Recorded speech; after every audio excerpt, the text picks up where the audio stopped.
Hello everyone, welcome to GGN. Today is Friday, June 29th, 2012, and I'm Darko. This is my website, ggnonline.com.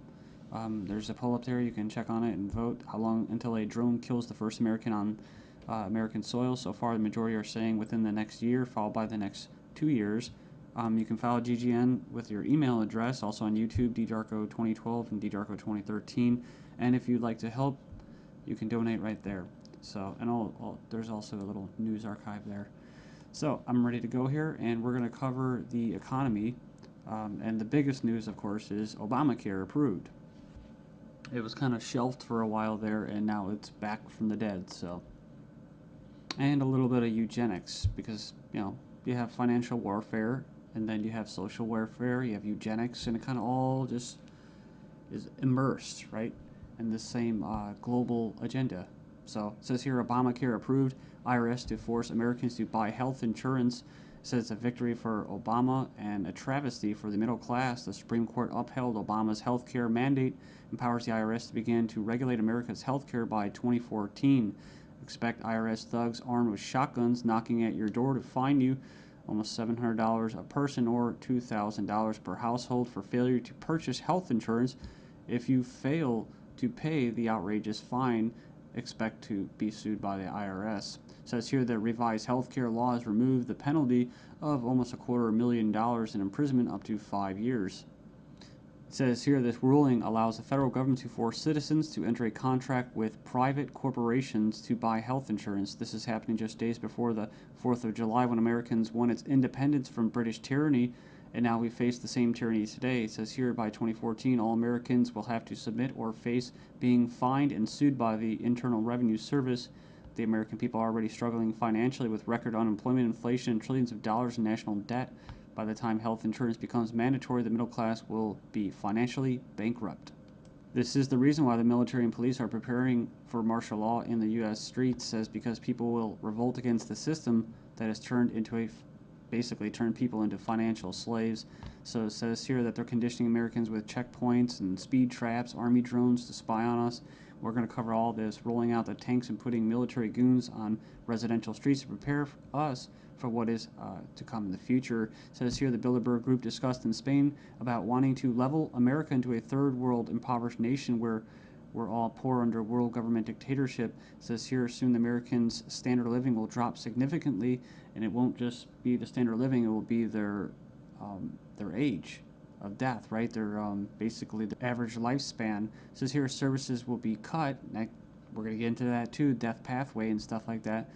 Taxes will be increased until we become so poor that we are unable to fight, and resistance will be futile. As Americans issue split decision on healthcare ruling, nearly 2/3 believe politics played too great a role. So it says Americans are sharply divided over Thursday's Supreme Court decision on the 2010 healthcare law, with 46% agreeing and 46% disagreeing with the High Court's ruling that the law is constitutional. Then you have from the Daily Bail, Obamacare complicated. Check out the flow chart. And yeah, there's our buddy, the IRS, right there. But it's just a god-awful mess. And you have Secretary of Health and Human Services in the middle. All these different vested interests, all these different bureaucracies.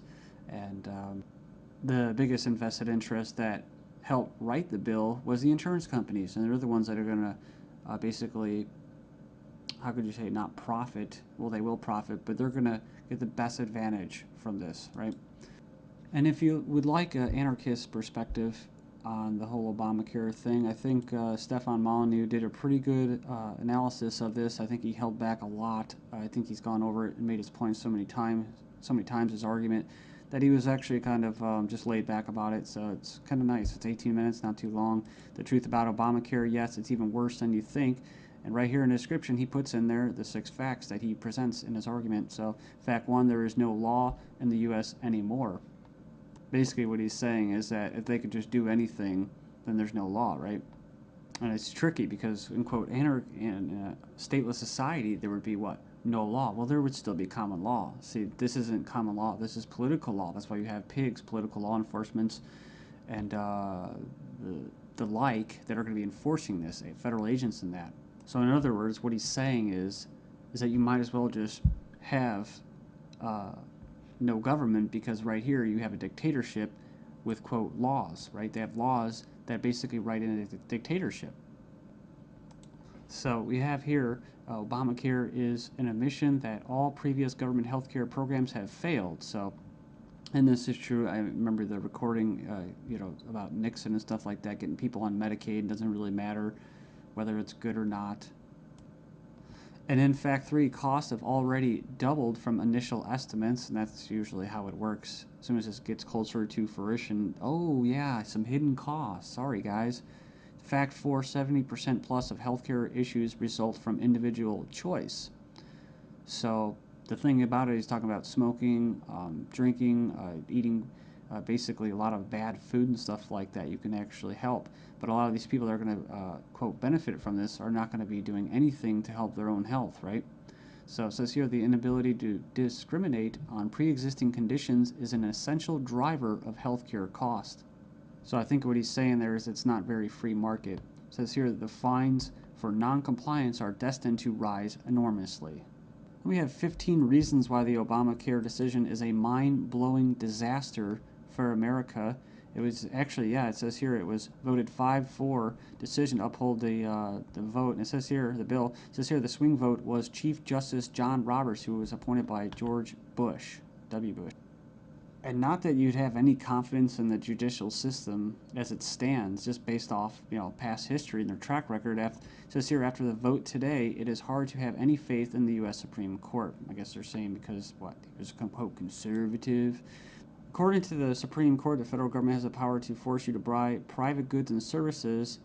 And it goes on and says here that it's another step away from individual liberty, another step towards a nanny state. I hate that word. But it says here IRS is now going to be given the task of hunting down and penalizing Americans. And it says here, in fact, the Obama administration has given the IRS $500 million extra outside the normal appropriation process to help them enforce the provisions of Obamacare they're in charge of overseeing. It imposes more than 20 new taxes on the American people. And you can click the link there. If you click the title of this article, you can find it and check it out. So it says here, number 5, an attempt to control costs and promote efficiency.